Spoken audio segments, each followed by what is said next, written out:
right. All right. Yes, I know it's been a while, but I'm back.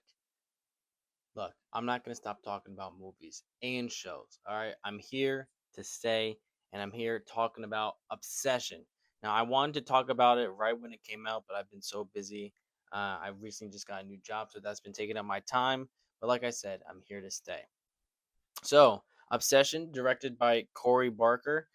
He has an interesting start. I know he's labeled as a YouTuber, but a lot of these I feel like new directors are using avenues like YouTube and TikTok to kind of start out their career loving films and stuff like that and start filmmaking.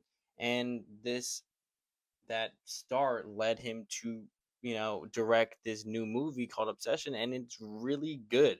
For his first movie or big, movie that he's making. It stars Indy Navarrete, Cooper Tomlinson, Megan Lawless, Michael Johnston.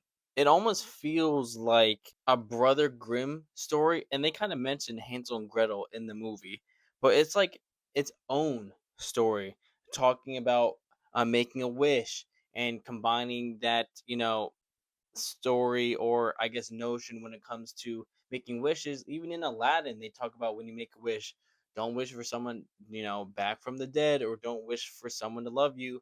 And the reason why is because you're just going to trap the other person or create some type of monster.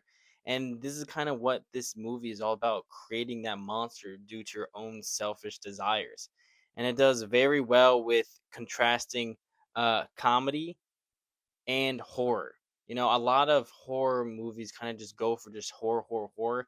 But I feel like a lot of good movies have to complement a bunch of different themes within the movie.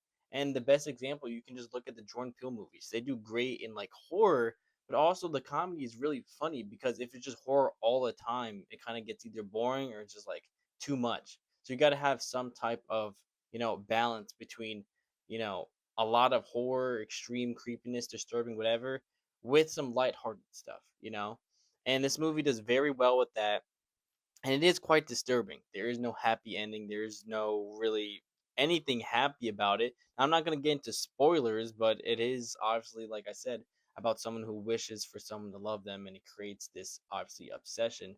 And it does very well in creating this world that you're now thrust into, almost like a Black Mirror type of season, or each episode is different, and it does very well with, like I said, creating this world. I know the director talked about possibly, making another movie based in this world, and I'm excited to dive into this new world that Curry Barker is creating, and it's a great movie. I highly recommend you go see if you haven't seen it. It's been out about 3 weeks now, give or take. So I definitely recommend watching it. And I'm sorry that I've been gone for so long, but like I said, I'm here to stay. I'm going to be making these movies, so look forward to seeing another review out of me very soon.